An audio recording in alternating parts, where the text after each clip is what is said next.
Sandwich ಮಾಡೋದು ಹೇಗೆ ಅಂತ ಹೇಳ್ಕೊಡ್ತಾ ಇದ್ದೀನಿ. ತುಂಬ ಚೆನ್ನಾಗಿರುತ್ತೆ. ಬೆಳಿಗ್ಗೆ ಬ್ರೇಕ್ಫಾಸ್ಟಿಗೂ ಮಾಡ್ಕೋಬೋದು, ಇಲ್ಲ ಈವ್ನಿಂಗ್ ಸ್ನ್ಯಾಕ್ಸ್ ಥರನೂ ಮಾಡ್ಕೊ ತಿನ್ಬೋದು. ಏನೆಲ್ಲ ಇಂಗ್ರೀಡಿಯೆಂಟ್ಸ್ ಬೇಕು ಅಂತ ಹೇಳ್ತಾ ಇದ್ದೀನಿ.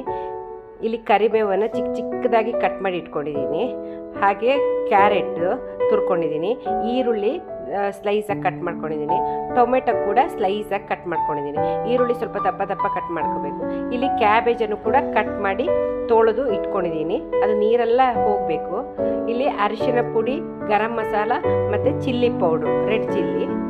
ಹಾಗೆ ಇಲ್ಲಿ ಒಂದು ಕಡಾಯಿ ಕಡಾಯಿಗೆ ಸ್ವಲ್ಪ ಎಣ್ಣೆ ಹಾಕ್ಕೊಂಡಿದ್ದೀನಿ. ಅದಕ್ಕೆ ಚಿಕ್ಕದಾಗಿ ಕಟ್ ಮಾಡಿರೋ ಕರಿಬೇವನ್ನು ಹಾಕ್ಕೊಂಡು ಸ್ವಲ್ಪ ಫ್ರೈ ಮಾಡ್ಕೊತಾ ಇದ್ದೀನಿ. ಕರಿಬೇವನ್ನ ಚಿಕ್ಕ ಚಿಕ್ಕದಾಗಿ ಕಟ್ ಮಾಡ್ಕೋಬೇಕು. ಅದು ಸ್ವಲ್ಪ ಫ್ರೈ ಆದಮೇಲೆ ಅದಕ್ಕೆ ಇವಾಗ ಈರುಳ್ಳಿಯನ್ನು ಈ ಥರ ಸ್ಲೈಸ್ ಮಾಡಿ ಕಟ್ ಮಾಡ್ಕೊಂಡಿರೋದನ್ನು ಹಾಕ್ಕೋಬೇಕು. ಹಾಕ್ಕೊಂಡು ಅದು ಕಲರ್ ಚೇಂಜ್ ಆಗೋ ತನಕ ಸ್ವಲ್ಪ ಫ್ರೈ ಮಾಡಬೇಕು. ನೋಡ್ಬೋದು ಇವಾಗ ಈರುಳ್ಳಿದು ಕಲರೆಲ್ಲ ಚೇಂಜ್ ಆಗಿದೆ. ಇವಾಗ ಇದಕ್ಕೆ ಕ್ಯಾಬೇಜನ್ನು ಈ ಥರ ಸ್ಲೈಸಾಗಿ ಕಟ್ ಮಾಡಬೇಕು. ಎಷ್ಟು ಚಿಕ್ಕದಾಗಿ ಕಟ್ ಮಾಡ್ಕೊಳ್ಳೋಕ್ಕಾಗತ್ತೆ ಅಷ್ಟು ಚಿಕ್ಕದಾಗಿ ಕ್ಯಾಬೇಜನ್ನು ಕಟ್ ಮಾಡ್ಕೋಬೇಕು.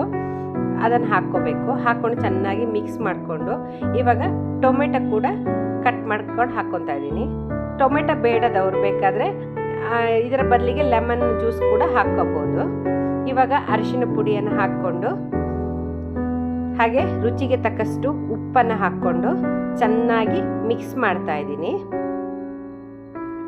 ಇದರಲ್ಲಿ ಮುಚ್ಚಿ ಎಲ್ಲ ಬೇಯಿಸಬಾರ್ದು. ಇದು ನೀರೇನು ಬಿಡಬಾರ್ದು. ಇದು ನೀರು ಪಸೆ ಏನು ಇರಬಾರ್ದು. ಇದು ಉದುರುದ್ರಾಗಿ ಇರಬೇಕು. ಇವಾಗ ಇದು ಸ್ವಲ್ಪ ಫ್ರೈ ಆದಮೇಲೆ ಇವಾಗ ಕ್ಯಾರೆಟನ್ನು ಕೂಡ ತುರಿದಿಟ್ಕೊಂಡಿದ್ದೀನಲ್ಲ ಅದು ಹಾಕ್ಕೊತೀನಿ. ನಿಮಗೆ ಬೇಕಾದರೆ ಯಾವ ತರಕಾರಿ ಕೂಡ ಬೇಕಾದರೂ ಹಾಕೋಬೋದು. ಕ್ಯಾಪ್ಸಿಕಮ್ಮು ಏನು ಬೇಕಾದರೂ ಹಾಕ್ಕೋಬೋದು. ಹಾಕ್ಕೊಂಡು ಇದನ್ನು ಚೆನ್ನಾಗಿ ಫ್ರೈ ಮಾಡಬೇಕು. ಇದೇನು ತುಂಬ ಬೇಯಬೇಕಂತೇನಿಲ್ಲ. ತರಕಾರಿ ಹಾಫ್ ಬಾಯ್ಲ್ ಆದರೆ ಸಾಕು. ಇವಾಗ ತರಕಾರಿ ಎಲ್ಲ ಹಾಫ್ ಬಾಯ್ಲ್ ಆಗಿದೆ. ಇವಾಗ ನಾನು ಚಿಲ್ಲಿ ಪೌಡ್ರು ಮತ್ತು ಗರಂ ಮಸಾಲವನ್ನು ಆ್ಯಡ್ ಮಾಡ್ಕೊತಾ ಇದ್ದೀನಿ.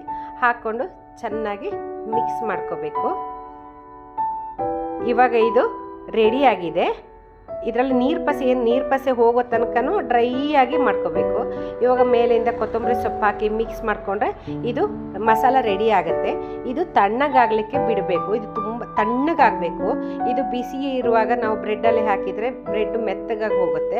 ಅದಕ್ಕೋಸ್ಕರ ಇದನ್ನು ಡ್ರೈ ಆಗಿ ಮಾಡಿಕೊಂಡು ಆಮೇಲೆ ತಣ್ಣಗಾಗೋ ತನಕ ಇದನ್ನು ಸೈಡಿಗೆ ಎತ್ತಿಟ್ಕೋಬೇಕು. ಇದು ಈಗ ತಣ್ಣಗಾಗಲಿಕ್ಕೆ ಬಿಡೋಣ ನಾವು. ಇವಾಗ ಇಲ್ಲಿ ನಾನು ಬ್ರೌನ್ ಬ್ರೆಡ್ಡನ್ನು ತೊಗೊಂಡಿದ್ದೀನಿ. ನಿಮ್ಗೆ ಯಾವ ಬ್ರೆಡ್ ಬೇಕಾದರೂ ತೊಗೋಬೋದು. ಅದನ್ನು ಇವಾಗ ಒಂದು ತವಾ ಬಿಸಿ ಮಾಡಿಕೊಂಡು ಅದಕ್ಕೆ ಸ್ವಲ್ಪ ತುಪ್ಪವನ್ನು ಹಾಕ್ಕೊತಾ ಇದ್ದೀನಿ. ಹಾಕ್ಕೊಂಡು ಈಗ ಬ್ರೆಡ್ ಸ್ಲೈಸನ್ನು ಹಾಕ್ಕೊಂಡು ಲೋ ಫ್ಲೇಮಲ್ಲಿ ಇಟ್ಕೊಂಡು ಚೆನ್ನಾಗಿ ಇದನ್ನು ಫ್ರೈ ಮಾಡ್ಕೊತಾ ಇದ್ದೀನಿ.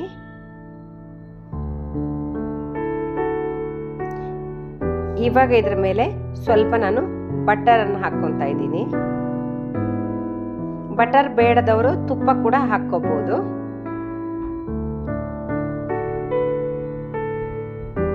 ಬಟರ್ ಹಾಕೊಂಡು ಇದನ್ನು ಚೆನ್ನಾಗಿ ಎರಡು ಸೈಡು ನೀಟಾಗಿ ಫ್ರೈ ಮಾಡ್ಕೋಬೇಕು. ಇದನ್ನ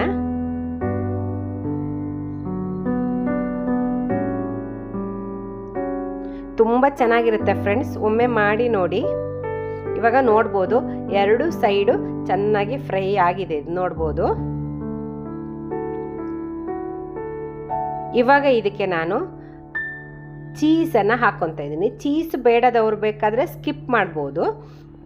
ಚೀಸ್ ಹಾಕ್ಕೊಂಡ್ರೆ ಚೆನ್ನಾಗಿರುತ್ತೆ. ಚೀಸ್ ಹಾಕ್ಕೊಂಡು ಇದನ್ನು ಈ ಥರ ಒಂದರ ಮೇಲೆ ಒಂದು ಇಟ್ಟು ಸ್ವಲ್ಪ ಅದು ಮೆಲ್ಟ್ ಆಗೋಕ್ಕೆ ಇಡ್ತಾ ಇದ್ದೀನಿ.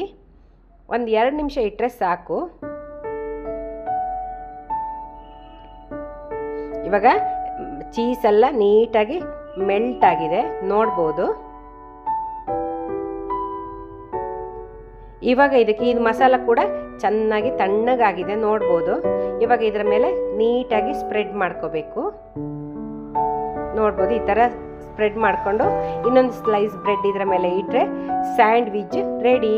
ತುಂಬ ಚೆನ್ನಾಗಿರುತ್ತೆ ಫ್ರೆಂಡ್ಸ್, ಒಮ್ಮೆ ಮಾಡಿ ನೋಡಿ. ಯಾರು ನನ್ನ ಚಾನಲ್ ಫಸ್ಟ್ ಟೈಮ್ ನೋಡ್ತಾ ಇದ್ದೀರಾ ಪ್ಲೀಸ್ ಸಬ್ಸ್ಕ್ರೈಬ್ ಮಾಡಿ, ಸಪೋರ್ಟ್ ಮಾಡಿ ಫ್ರೆಂಡ್ಸ್. ವಿಡಿಯೋಗಳನ್ನ ಆದಷ್ಟು ಶೇರ್ ಮಾಡಿ ಫ್ರೆಂಡ್ಸ್. ಒಮ್ಮೆ ಇದು ಮಾಡಿ ನೋಡಿ. ಬ್ರೇಕ್ಫಾಸ್ಟಿಗೆ ಪದೇ ಪದೇ ಮತ್ತೆ ನೀವು ಮಾಡಿ ತಿಂತೀರಾ. Thank you friends.